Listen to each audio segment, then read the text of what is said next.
Now today we are going to be filming one of my favourite videos I love to do every single season. We're going to be taking a look at the newly promoted sides and seeing which players we potentially could be owning in FPL next season. Now before we dive into today's video, of course, if you do enjoy the content that you see on the channel, please be sure to like, comment and subscribe, especially if you are preparing for the new season already. I know it's a little bit early, but I always like to get this video out. So we've got a good idea of some players we potentially should be monitoring when we start to see prices drop within the next few weeks. So let's start off with the champions of the championship. It is Leeds United, a side that were in FPL 2 seasons ago as well. So we're probably going to be familiar with some of their assets. Not all of them, but they've definitely got some familiar names here to, of course, Premier League managers and, FPL players. Solomon, James, these are familiar names that we've seen in the Premier League before. Gnonto obviously had a pretty decent spell towards, obviously, Leeds' last campaign within the Premier League as well. So let's run through their top performing players. Now, what we've got here on the table is their goal involvement, their expected goal involvement per 90, their minutes played, and then a little bit of a fun one, it is the fancy EFL points. Obviously, there are different metrics within this game. If you played it this season, you know that defenders are absolutely broken and they pick up points for absolutely everything. And on the flip side, strikers don't really have any sort of use. So I wouldn't take too much kind of merit into the points that you see scored here. For example, Bogle was their top scoring player within the game. That is because obviously Leeds kept a lot of clean sheets, which you got a lot of points for. You get points for clearances. You get points for obviously the attacking returns as well that he got. So that's why he finished on top. So don't take too much merit into that one, but I thought it was kind of, a little bit of a fun metric to add for, the people that play, of course, EFL Fantasy, and maybe just give us a little bit of a barometer what their potential point scoring ability could be like. And then the final column is, of course, just going to be the positions that they play, or I think they will be down.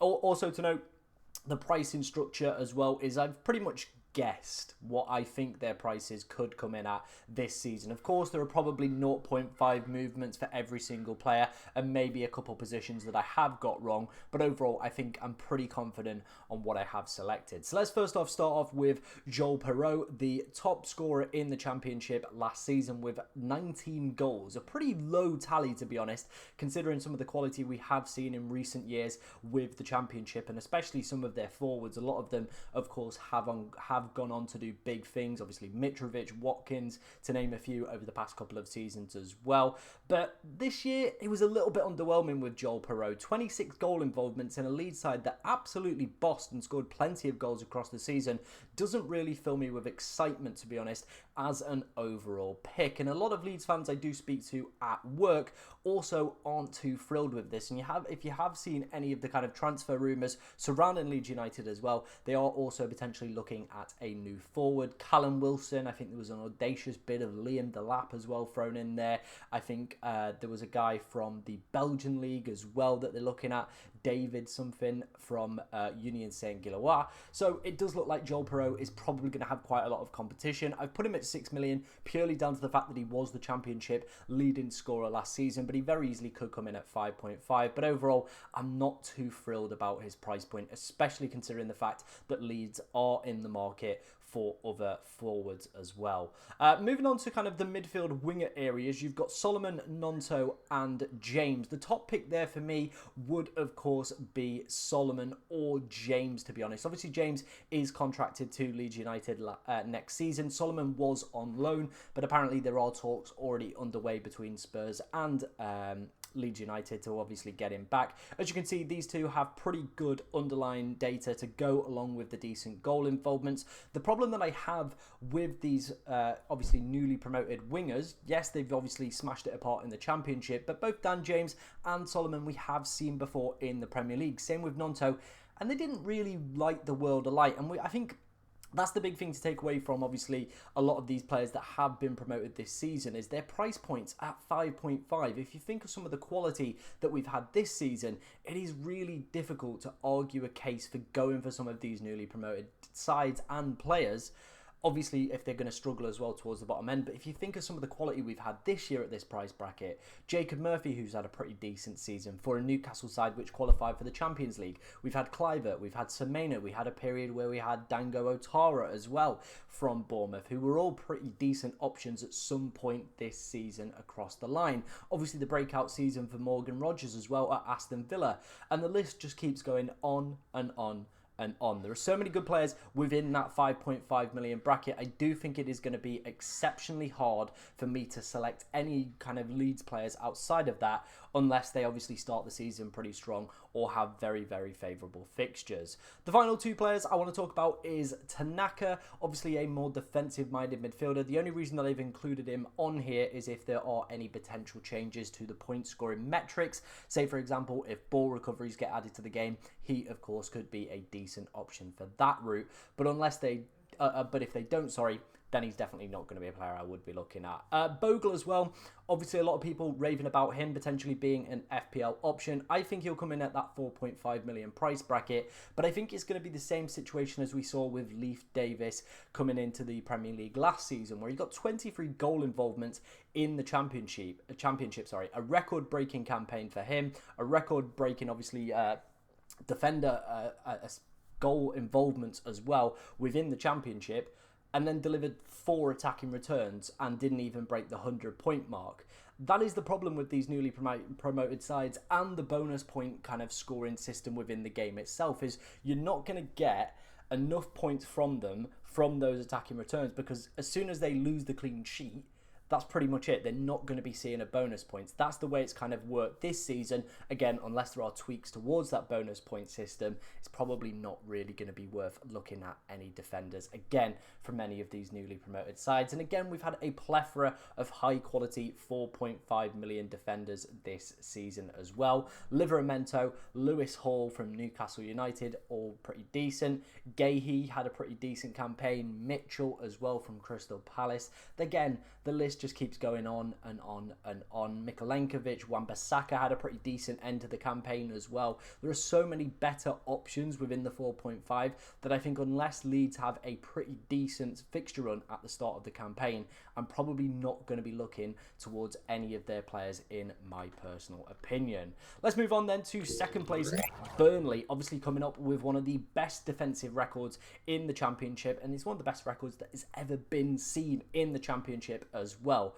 But from an attacking standpoint, they were not a good side to watch. It was very much Scott Parker kind of terrorism ball, to be honest. Proper guerrilla football at times as well, just dominating possession, but not really doing too much with it. Their standout player this season was, of course, Josh Brownhill. Again, he's been in the Premier League, but hasn't really kind of cut the mustard. But as you can see, 24 goal involvements, it is a pretty decent tally. I do think he'll probably come in around that 5.5 million price tag for me. If he was to come in around maybe 4.5, he definitely would start to enter the conversation as a potential player I think we potentially could look towards to having on our bench at the start of the season. But for right now, 5.5, probably not going to go near him. Same with Anthony as well, probably just not going to be, again, a player I'm going to look towards, to be honest. As you can see, these guys as well have got significantly lower goal involvements and expected goal involvements compared to the Leeds midfielders that we saw in the last section as well. So for me overall, just not really worth considering as kind of options, especially if they're going to be coming in around the 5.5 million. We're probably going to have a bunch of better players from better, more established Premier League sides that I think you should be selecting ahead of some of these newly promoted sides. Of course, like I said though, Burnley did have one of the strongest defences in the league last year, and those, if they're priced correctly, could be very interesting assets, because I don't imagine the game plan is going to change too much for Scott Parker. He's not had a pretty decent record in the Premier League, but I think he'll be wanting to change that with Burnley, and if they can get the defence right and keep things tight and frustrate teams, then they definitely could be one of those sides that maybe could be worth a little bit of investment within the back line. Now, I've got Esteve on here and Trafford as well. Trafford is potentially rumoured to be going to Newcastle, so we'll have to wait and see what happens with him. But Esteve is a really, really good interesting option, I think, that could potentially, if Burnley start the season well from a defensive perspective, could be worth looking at. They've also got some pretty other decent defenders, and I think with their strong defensive record, if they can carry that into the Premier League next season, then maybe one or two of their defenders could potentially enter our thought process as well. But overall, Burnley probably even less likely to invest in than Leeds United. At least Leeds United, you feel maybe they've got a couple flair players. If they add some other additions to that side, probably have the best chance of surviving. Burnley, they've got to get that defence right and hope that it can continue from where it was last season. Otherwise, it could be a very, very long campaign. Let's move on then to the final promoted side, and it was Sunderland, who achieved promotion through a pretty much dramatic 96 or 95th minute winner it was in the end, in the EFL playoff final. And again, this team probably got even less options, in my opinion.